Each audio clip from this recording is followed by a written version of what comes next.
Talcum powder channel మహాన్ news Vamsi. Sir Vamsi గారు ఎక్కడున్నారు?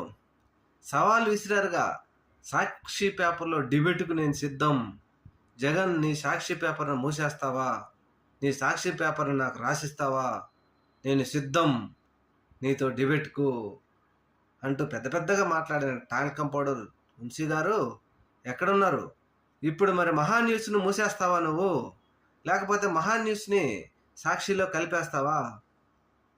మరి ఆ రోజు మాట్లాడినావు కదా, ఈ మధ్య 3 రోజుల క్రితం. ఇలాంటివే దమ్మున్నోడు మాట్లాడే మాటలు మాట మీద నిలబడాలి. నీలాంటి వాళ్ళకు, మీలాంటి వాళ్ళకు అలాంటి అవసరం లేదు. ఎందుకంటే మీరు పెట్టిన యూట్యూబ్లో తమ్మనేల్స్ చూస్తే సాక్షి ఛానల్లో నేను డిబేట్కి రెడీ, దమ్ముంటే సాక్షి ఛానల్ మూసేయాలి అని. ఎవడరా ఇప్పుడు మూసేయాల్సింది? దేశంలో సర్వోన్నత న్యాయస్థానమే చెంప చెల్లుమనిపించింది, తెలుసుకోండి.